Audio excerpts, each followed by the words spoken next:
Hey everyone, we're taking a road trip. This is the first video from our road trip rescuing a 1970 Chevy Chevelle. You may recall a few weeks back we put out a request to you all for submissions to us if you needed help getting your old vehicle running. This is the first video of the ones that we responded to. This was a fantastic trip. Come on along, I think you're going to really like it. This is it. This is it. Wow. Wow, look at this girl. Crazy.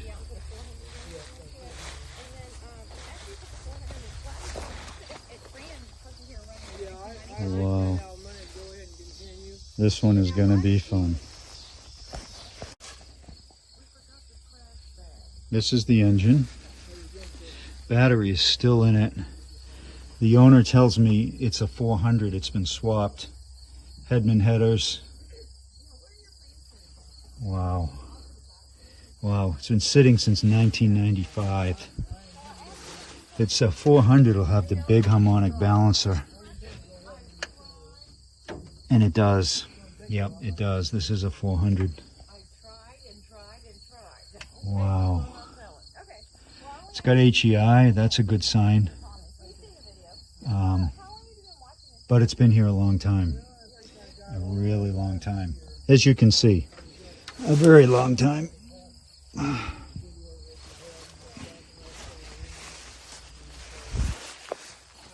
So this was the 350 model, Malibu 350.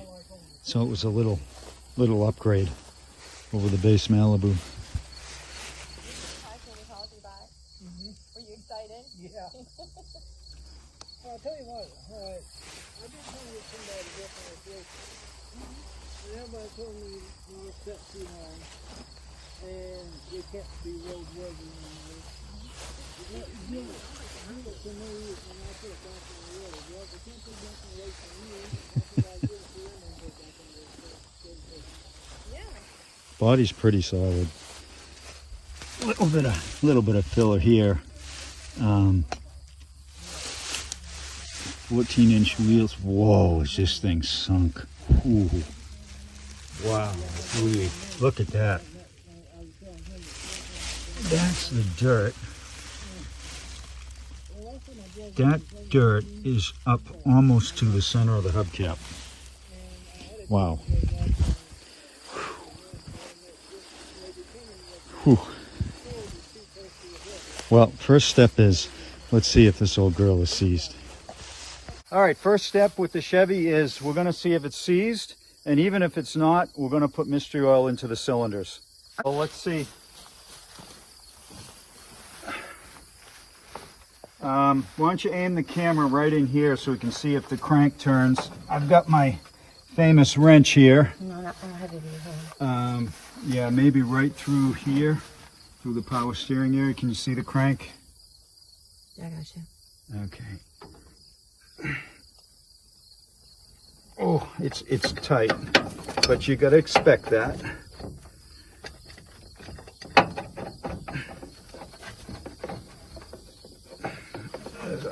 This frame's kind of in my way here. Oh, look at that. Look at that. It's not seized. It's not seized. That's unbelievable. It is unbelievable. It is unbelievable. Wow. Awesome. All right, let's get the mystery oil going. The sun's going down, but let's get that done at least for the night. So I've got the first one out. It's decent, but very carbon fouled. So it was running rich, which is not unusual, really, for a car like this. I've already put some mystery oil in the cylinder, and for the night, I'm just going to put this plug back in loose for the night. All right, number 2's coming out. Whoops. Number 2 is coming out. This has headers on it, so it's a little bit more challenging to get the plugs out than it would be without it, but we'll manage. I'm willing to bet these are all the same. They're all going to be just a bit fouled, carbon fouled with gas. Oh yeah, look at that one. It looks like the inside of a chimney. We'll clean these up before they go back in permanently, but tonight, while we got some daylight, I'm just putting oil in the cylinders. It's not seized, so I don't have to fill them to the top, but I don't want them getting scratched either when I turn it over tomorrow. This side plug's pulled, checked, filled the cylinder with the mystery oil, let it sit overnight. The oil, it's full, which is nice. It's dirty, but it's full, little over full. So I'll take that over empty any day. Now on to the other side, and I'm losing light. I have to move fast. Go. There's an old corn stalk in here, as you can imagine.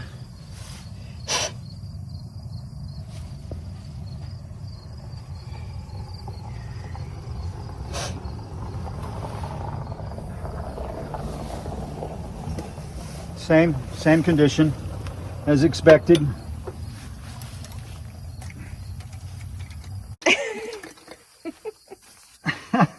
I didn't see that. Oh, that's a souvenir right there. That doesn't get thrown away. That's cool. That's something we haven't seen before.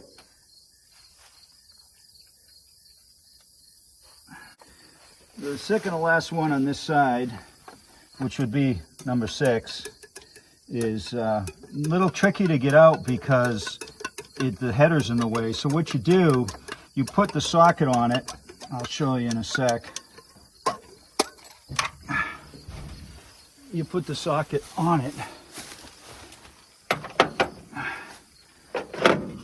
You take an adjustable wrench and you loosen it that way. Because you can't get the ratchet in there. One more.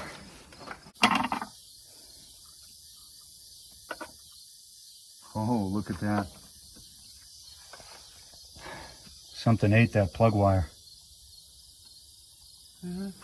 I brought some spares with me. Hopefully I've got one like that, because that's not going to work. This rear one's coming out really hard. It could be that it wasn't changed very often because it's so hard to get out. I hope it doesn't mean it's cross-threaded, because it's coming out super hard.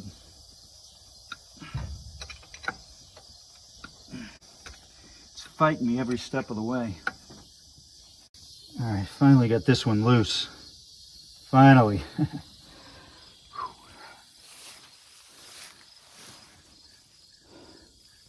You can see how rusted the threads are. I'm seeing if I can thread this back in easily by hand. And if I can, perhaps it's not cross-threaded. Yeah, I got it in. I got it in. So I don't think it was crossed. It was just super, super rusty. That particular plug was not changed like the others. Probably because it was a real bad to get out. Actually, I had to use 2 different wrenches. I had to use a 5/8 box end and a 5/8 open end to get it out. So last things for the night, I want to see what condition the brake fluid is in, if there's any even in here.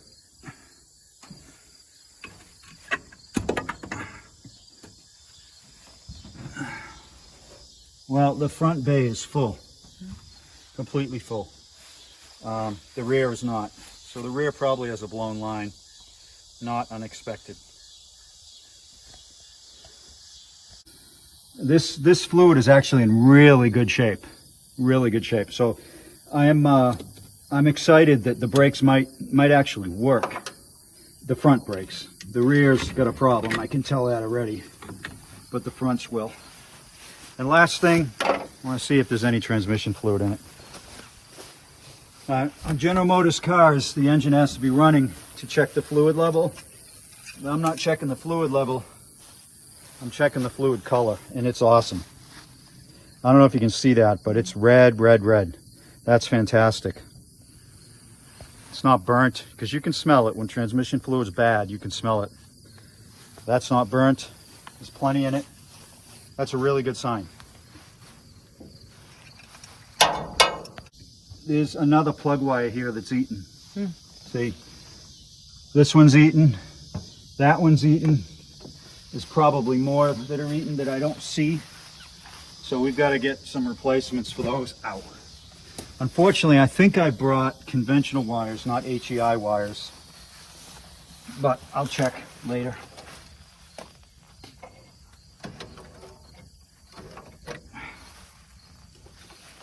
Good use for a cornstalk.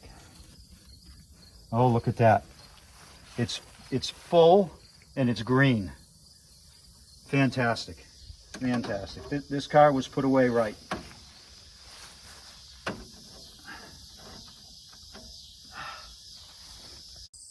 All right, it's the next morning and we're back to work on the Chevelle. The owner contacted us. He's a subscriber.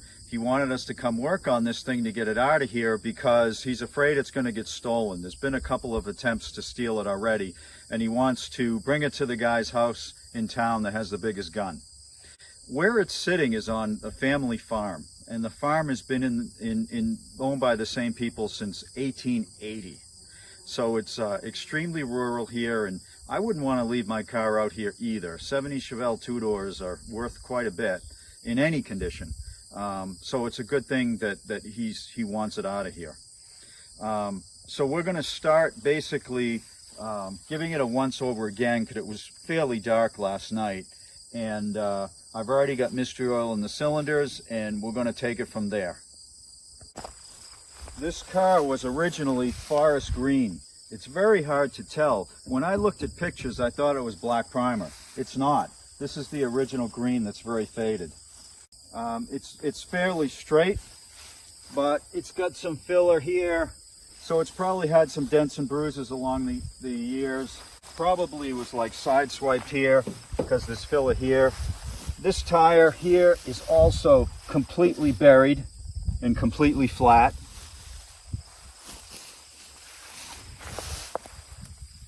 Quarter panels look good, but they may have filler in them, who knows.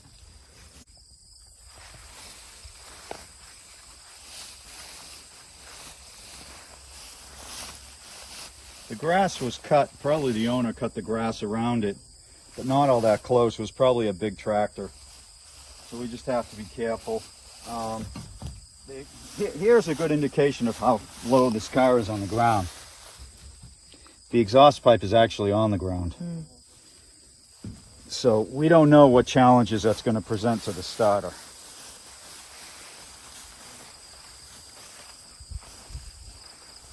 But no matter what the condition is, it's a 70 Chevelle two-door. And that alone is pretty amazing.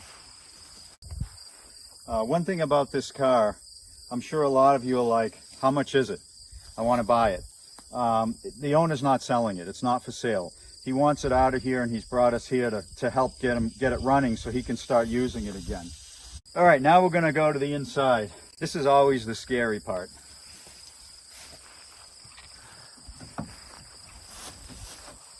I oiled up the door last night. It was stuck. There's an air compressor inside. We may use that. Wow, it stinks. Some kind of dog or some kind of animal was living in here. Maybe still is.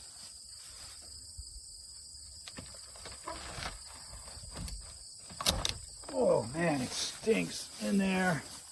Whew.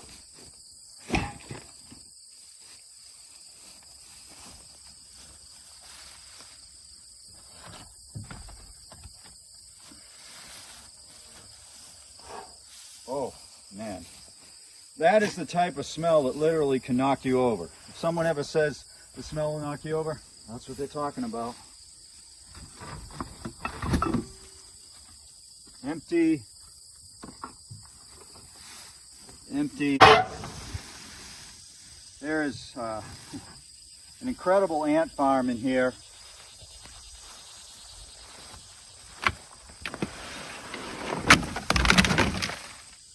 This is how long it's been sitting here.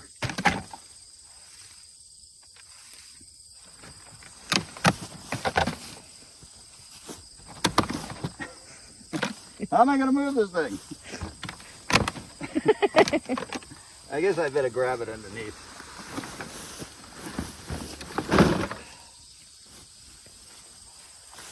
It looks to me like something was living in the glove box. And it looks like the owner's manual might still be in there.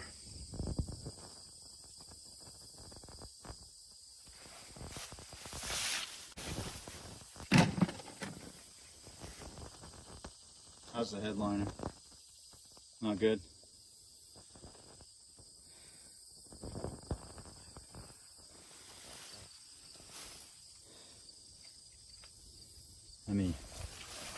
I'm gonna dare go into the glove box and see if that's the owner's manual.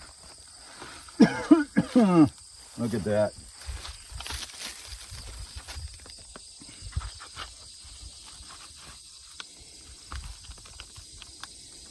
And it's in decent condition. It really is. Considering it was in there, it's in decent condition.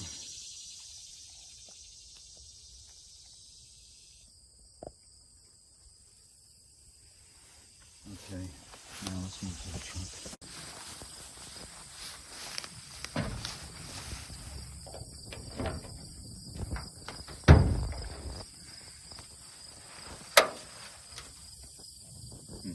The trunk floor is surprisingly good. Look at that. It is surprisingly good.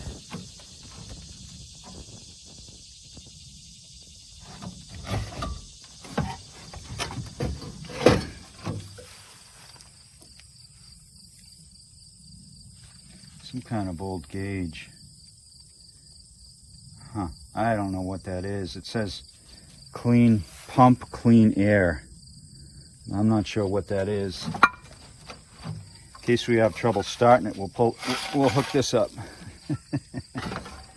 All right, nothing really great to see in here. The original bumper jack is in it. That's pretty rare. So all good.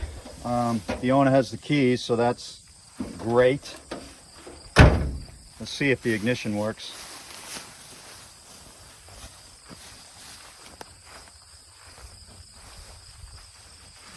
It does. A little sticky, but it does. The dash has clearly been out in the sun a long time. The gauge cluster, the plastic on the gauge cluster is super faded out. The dash has cracks in it. The original green. And on the brake pedal, you can see it's got disc brakes.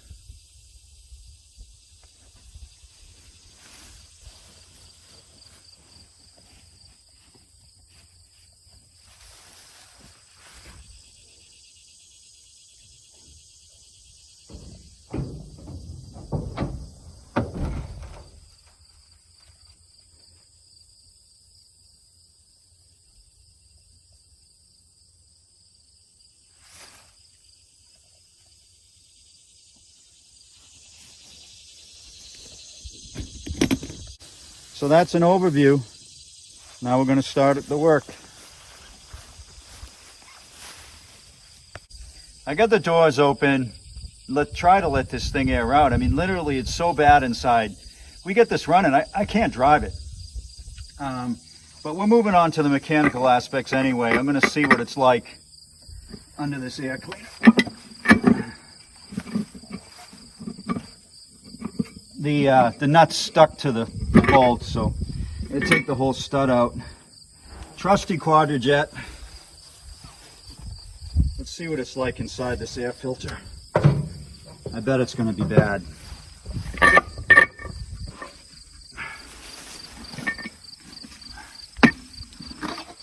Oh yeah. Whoa! Look at him! Hello, little mouse. Did we interrupt you? That's a first. That is a first. Actually, a live mouse inside. This is all freed up here. Nothing's stuck, surprisingly.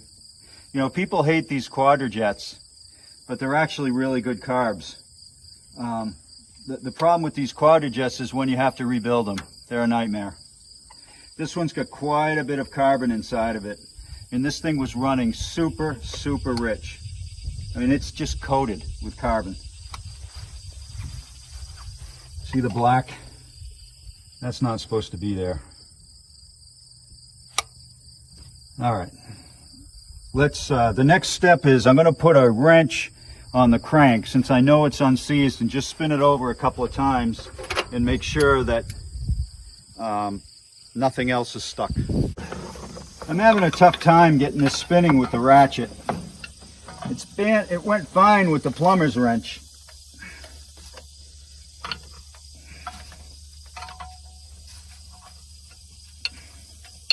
But I'd really like to get under it to do this, so next step is I'm going to try to get it up in the air.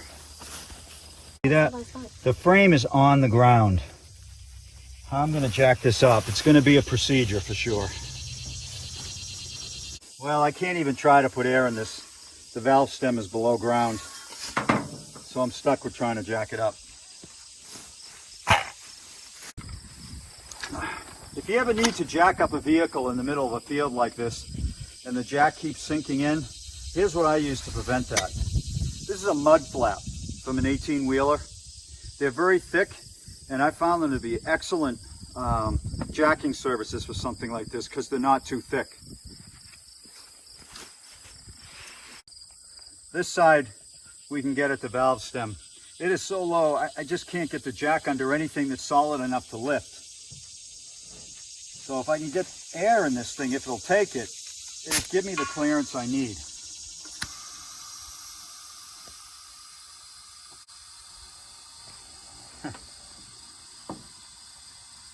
It's taking it. You're looking tired, babe. Ooh, it's hot. Beautiful. Beautiful.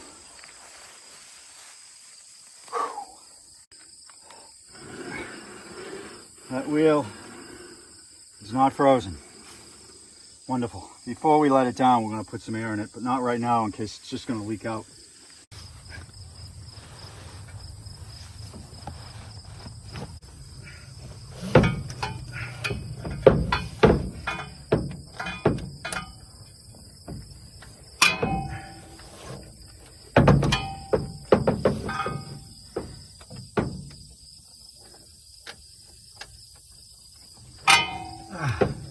It's getting easier and easier.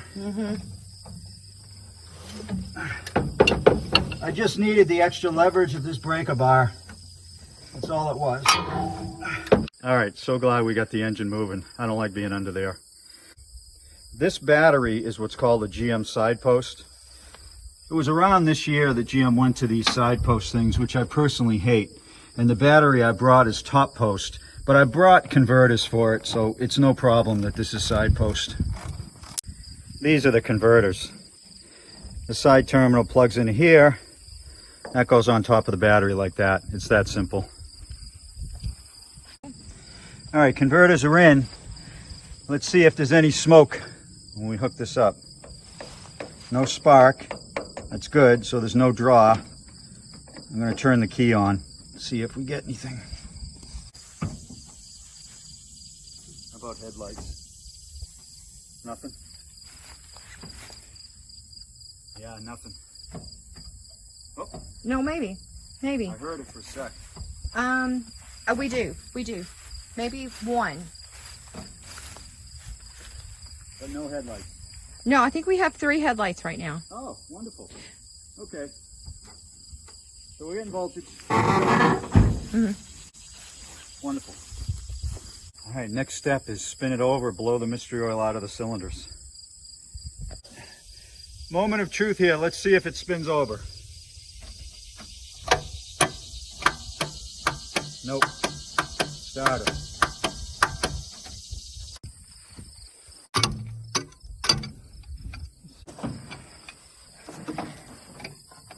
So I'm hitting the starter solenoid now, but not the Bakelite. The Bakelite would break right off if I did that. This is getting to be a Hail Mary This starter just really seems seized.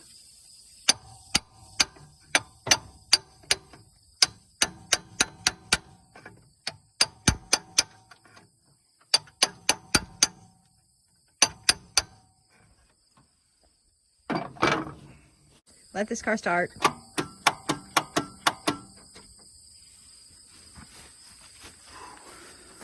Didn't work.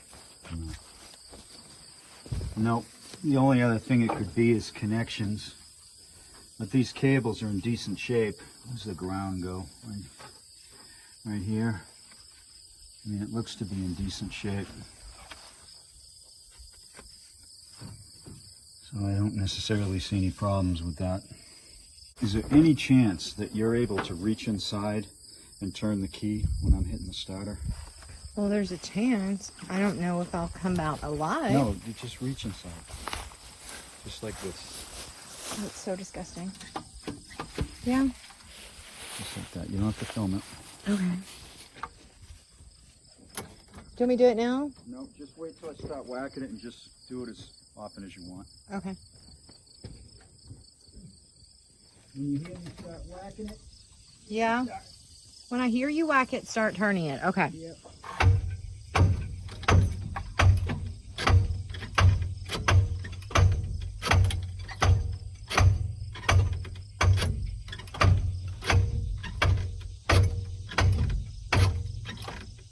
Okay, I did it 8 times. Try it once more. Okay.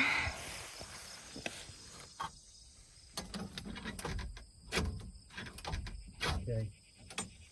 Whew, yeah. Definitely that mouse con didn't work.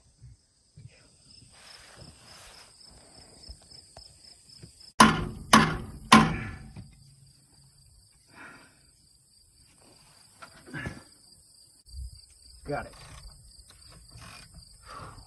Got it? I think I did. I hope I didn't break it. Yeah, I got it. I'm also going to remove the header from the head, because while I can get the starter out, it's going to be hard to get it back in with the remnants of a rusted header in the way. It's got 2 types of bolts, Allen bolts and regular bolts, but they're coming out, so that's good. And I don't really have to worry about creating a header leak because there's nothing left of the headers underneath.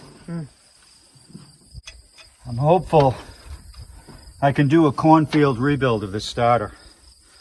When I was in high school, I made a little extra money rebuilding starters for people, General Motors starters, just like this one. So I'm hopeful I'll be able to do the same here. So did you just coin the phrase cornfield rebuild? I did. You heard it here first. All right, header's loose. That'll give me all the clearance I need. Okay. All right. All right, it's getting ready to bring it out.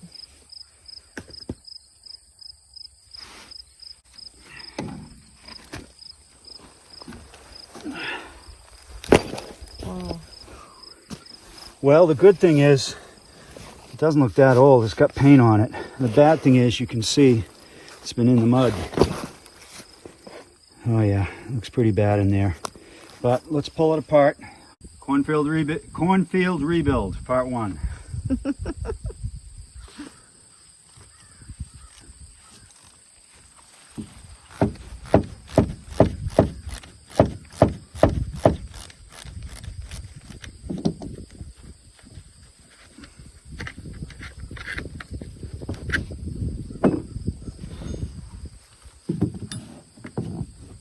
This extra length here is for an additional bracket to hold the back of the starter up.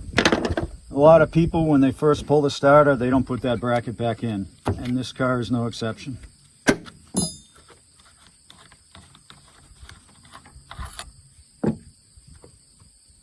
That's good. This isn't shot. A lot of garbage inside, but the brushes are not worn out. They're worn, but not worn out. That's a good sign. So this comes off next. Good.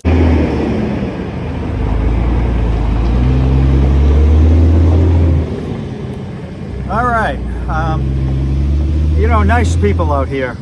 Some guy just stopped to ask about a tractor that's on the property that he and his son want to restore. Nicest guy ever.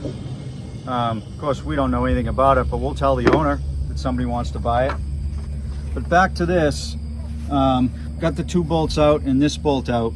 This piece here is just a connection from the starter to the solenoid. And on GM starters, sometimes this is right up against the nut here, this connection. That means it's a low torque starter. If it's long, that means the starter itself is longer. It's a higher torque starter.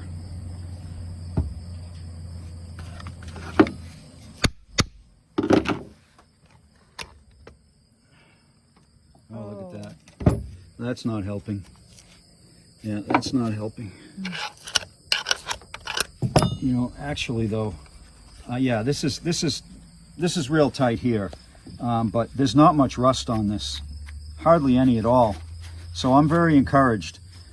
This is the armature. This is the commutator. The commutator is worn, but it's not unsalvageable. I think the biggest thing is this is all seized up in here, and it needs to be freed up. This is the starter drive, and this is what's supposed to, when you kick the starter, this is supposed to engage, and this might be all screwed up. We'll see. First thing is, we got to clean that.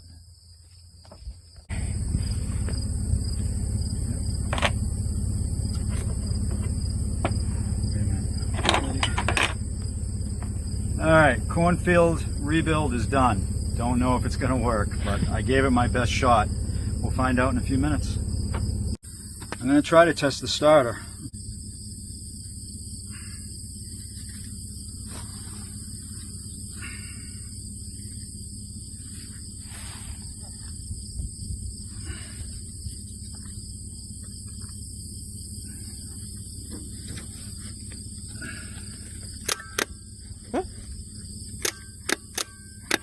Crap.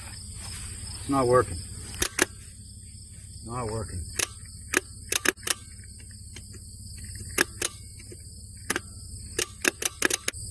All that work and it's not working. Really thought that would do it.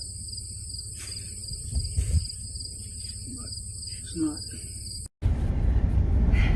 Hey, so the starter didn't work, so we are headed to Napa before they close it at 5 p.m.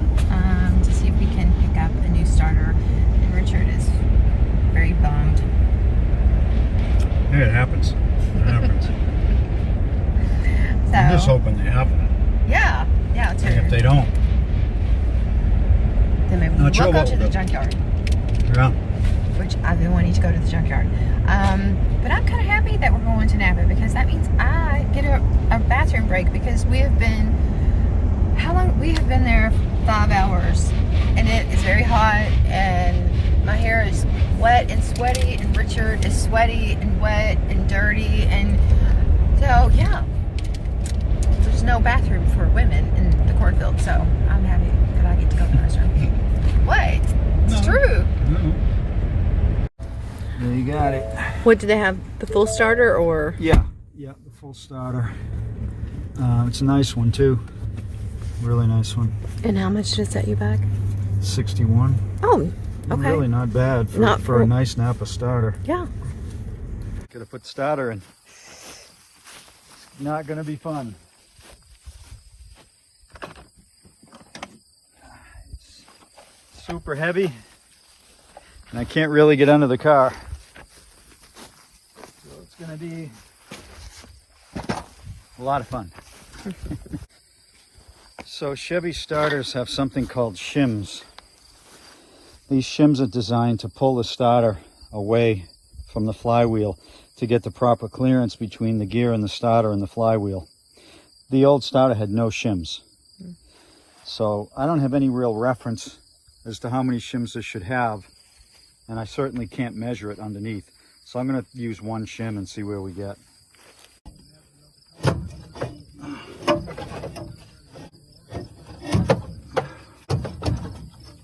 Should be going in. Really having a tough time getting the starter in. What's left of the header's in the way. It's really hot. The sun came out just as we get back from the parts store. So what I'm trying to do now is putting the header back connected to the head. Hopefully that pulls it up enough out of the way than where it is now. I'll find out shortly. If you had a sign right now. What, for Tide Pods? No, for like, we'll work for food.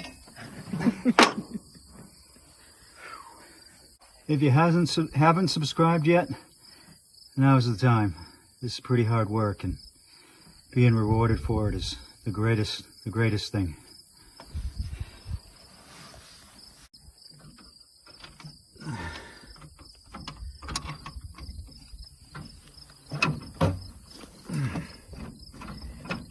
It's in.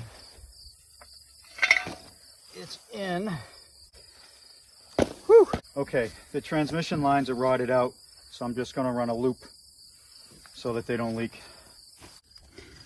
So what I'm trying to do here now that the starter's in is just patch the transmission lines, basically run a loop. Look at the holes. There's a hole every few inches. So I'm trying to find a spot of good line so that I can just hook a hose to and run it back.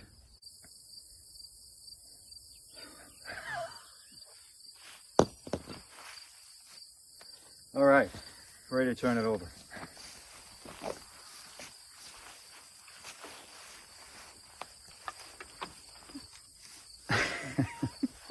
Ow.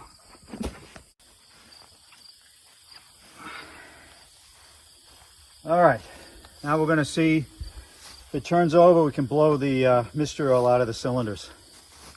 We're only about 5 hours behind schedule. And back.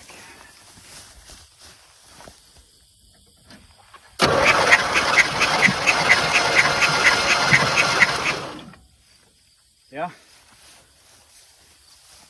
looks good. I expected it to turn over a little quicker, but I guess that's expecting too much. Check if any more fluid's coming out. Yeah.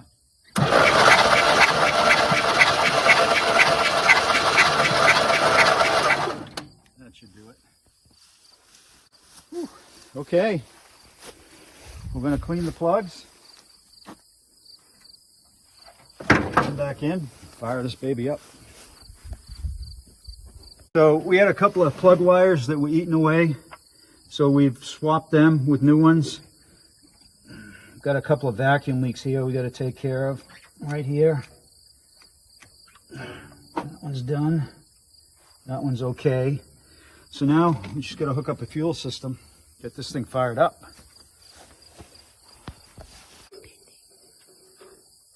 Funnel fuel lines going in, patent pending. Okay. All right, so we've got the old fuel line here to see if the fuel pump pumps. If it does, we're going to splice into the line to use the fuel pump rather than this. But we have to test that first. We're going to run it off this to start. We know there's a lot of bad gas in here, so the last thing we want to do is pump it through the carb.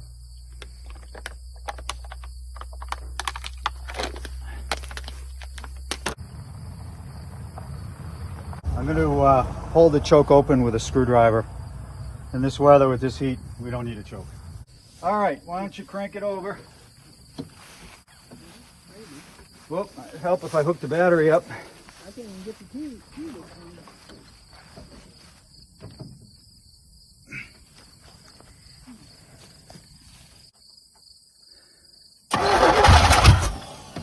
It's got spark.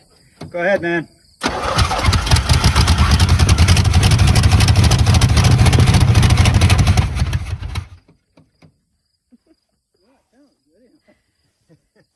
That was pretty easy.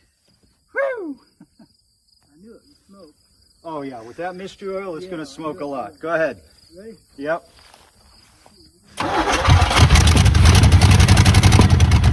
Okay, kill it. Fuel pump's working beautiful. You might as well hook it up. So what I'm going to do, I'm going to run a line to the pump from my gas can. Oh, okay. So it'll pull right from my gas can. Yeah, I've seen that done before. Yep, I've done it. More times than I can count. Well, I don't know that it's stuck, but I suspect that it is, so just giving it a little tap. I'm going to try to fill the bowl a little bit more. Is that filled real right, or do you need to? You know, it's probably not all right. It's probably not all right. It's been on there for quite a while, no? Yep. And it probably was full of gas when I stopped running. But it's passing gas just fine. Okay. Do they call these toad stabbers out here? Mm-hmm. See? I knew it. I knew it. She's like, what's a toad stabber?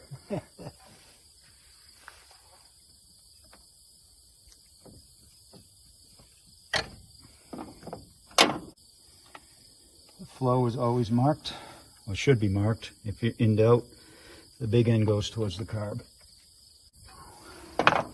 All right, we're almost ready. Got a new fuel filter. We're going to give it another try, this time with the fuel system hooked up to the gas can down there. All right, go for it. Whoop, I'm going to hook the battery up.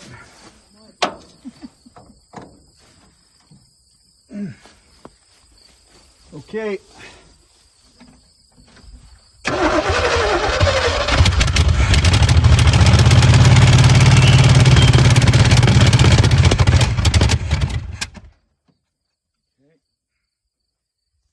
Still not coming through. Go for it.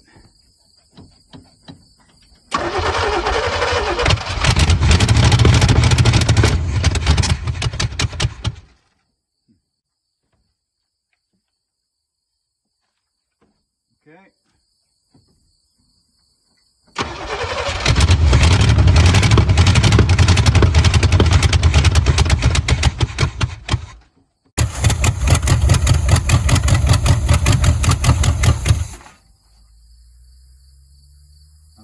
It's not getting gas at all. Yeah. Let's see if there's a filter in here.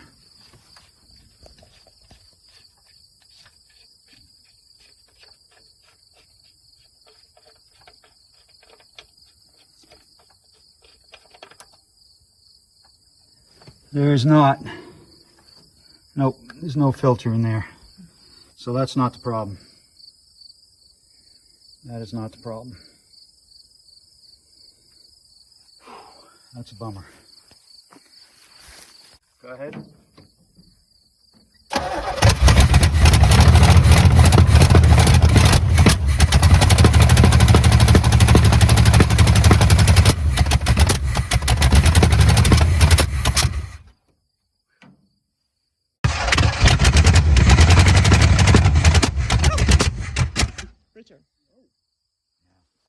Okay, got it running, but it runs terrible, terrible, terrible, and it won't keep running. And I think it's two separate problems.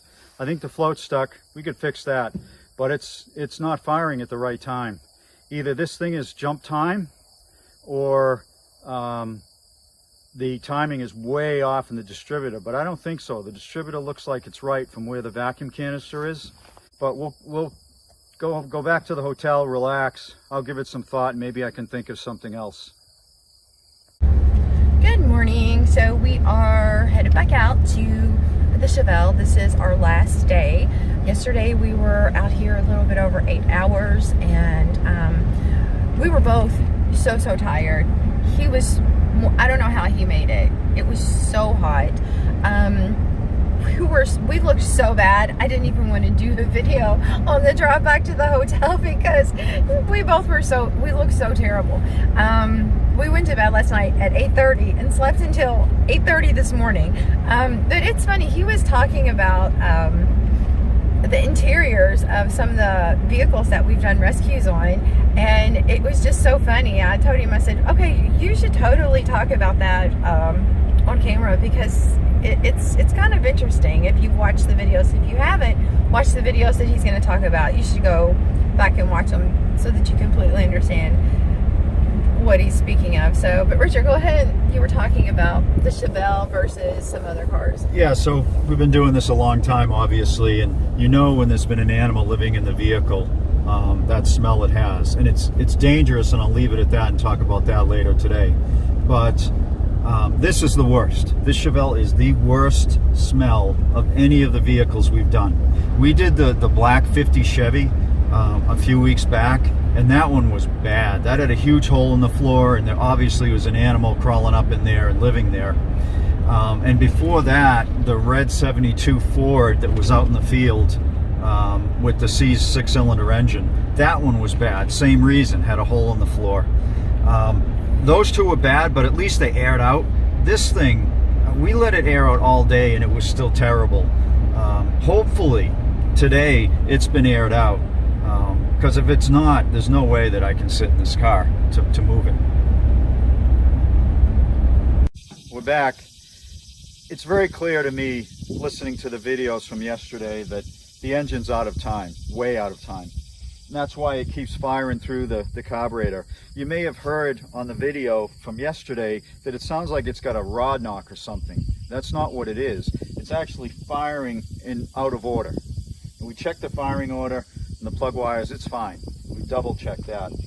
So it could be the timing chain, we'll check that in a bit, but it could also be the rotor. Sometimes the rotor tab, the plastic that holds it in, can break, allowing the rotor tab to move a little bit. It's a long shot, but it's worth a try.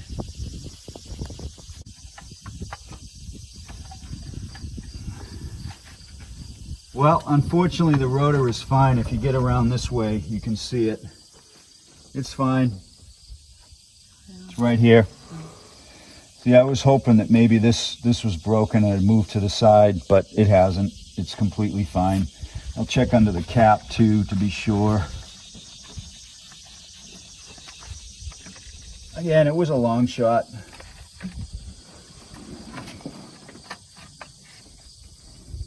Oh yeah, it's fine in there too. It's real nice actually. So that's not the problem. So what I'm trying to do here is establish if in fact the timing, the cam timing is correct. So I've got, you can see a little piece of blue tape down there, hopefully. That's next to the timing mark on the crank. And you can see the timing marks mounted to the timing tab, on the timing tab next to it. So I'm going to match that up with the distributor. When the distributor rotor there is pointed at #1 cylinder, which is right where that black magic marker mark is on the distributor. So I'm going to spin the engine till that comes around and points there. That's the compression stroke of #1 cylinder, and it should match with the timing marks. If it doesn't, the engine's out of time.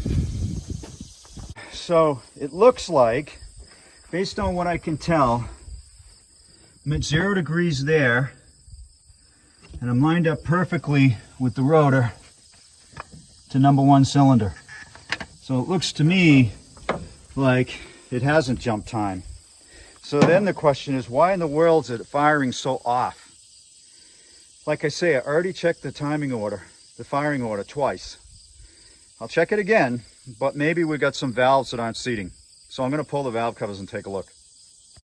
All right, valve cover's coming off.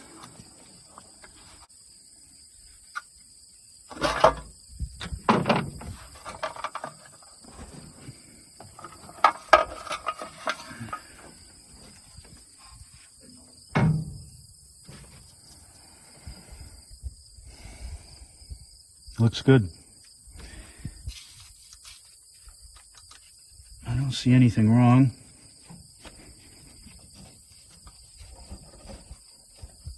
No, I don't see anything wrong in here at all.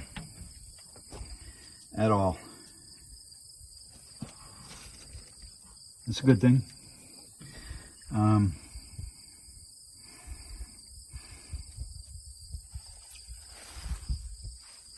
Okay, what we're going to do is we're going to take the other one off, then we're going to turn the engine over, make sure all the valves are actually seating.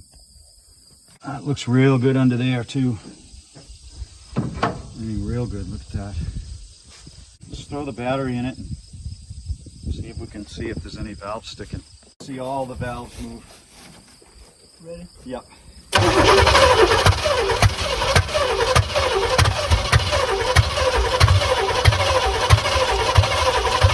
All good. Yeah, I'm fine on that All side. good. All good. All right, we'll put these back on anyway. We've learned. Okay, go ahead. Yep.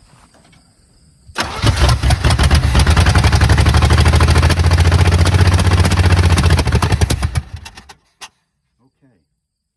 I pulled the timing up forward. It sounded a lot better, didn't it? Mm-hmm. A lot better.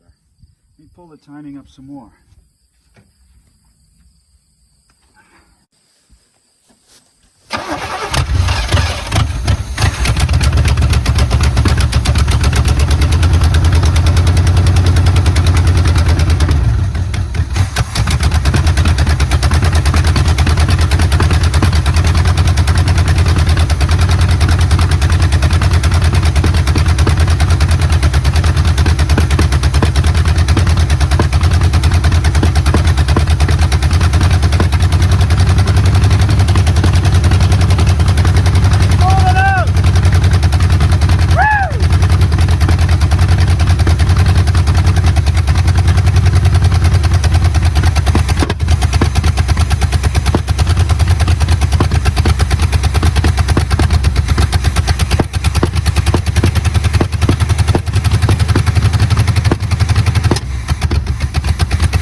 Nice. All right, so now all the pops you heard that time were coming through the header. None came through the carb. So I'm going to bolt the header back up once it cools, and I think we'll be good to go.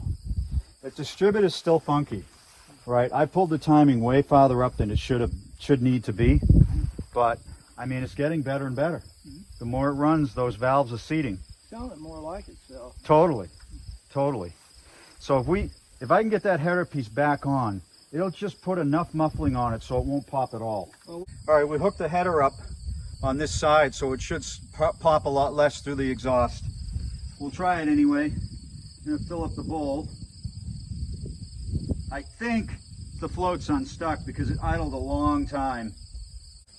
Let's try that. You ready? Yep.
Crank it over one more time. Yeah, the float is definitely not stuck anymore. You want it cranked now? Or? Yeah, give me a sec, because I'm going to try to set the timing again. It's still way off. Yeah. Good. Okay, go for it.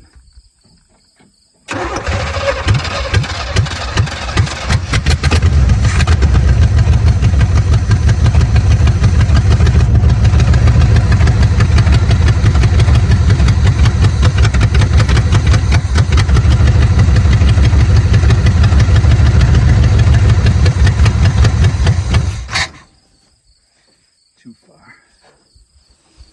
Okay, one more time. Ready? Yep. Go ahead.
We shut it down because the transmission line where I looped it is leaking like crazy. It's probably leaking out everything that I'm putting in.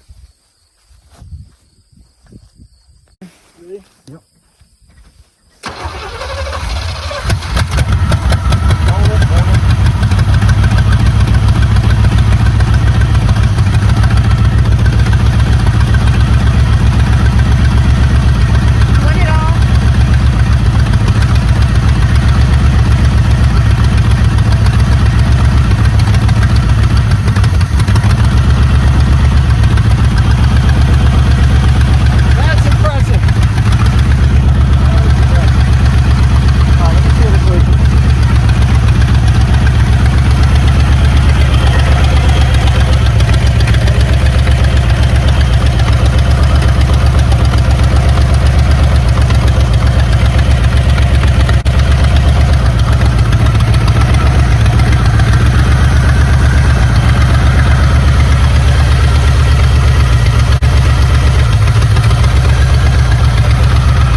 See if it goes into gear now that it's full.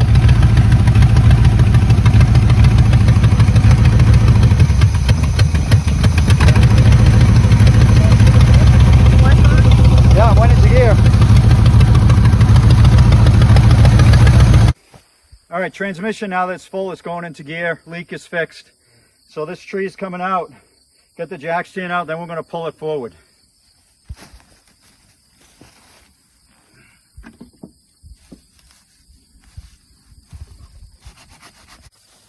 Now we're going to try to get it out of this hole.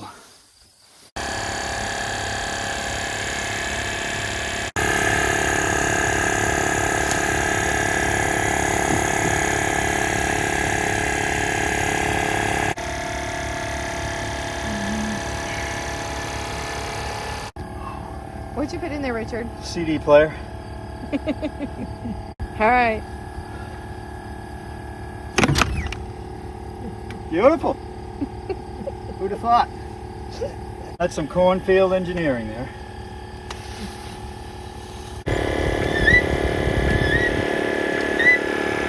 Trying out for the rowing team.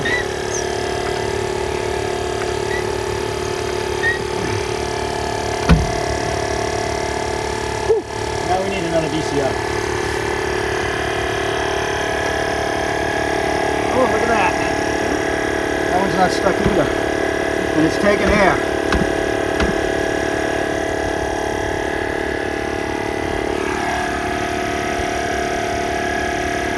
Yeah. We gotta find something to fill that hole.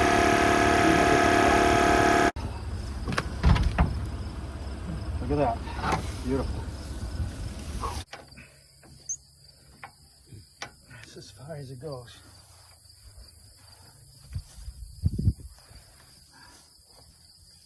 We're going to try to get it out of here. We've got a couple of bricks under this wheel, a VCR under that wheel. All 4 tires have air in them. We'll see. I'm going to put it in gear. This isn't going anywhere, and just use the throttle to try to get it to move ahead. If it starts to get away from me, I'll just close the choke to shut it off, or you can throw it in park. Okay. Forward.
we couldn't quite get it out of here.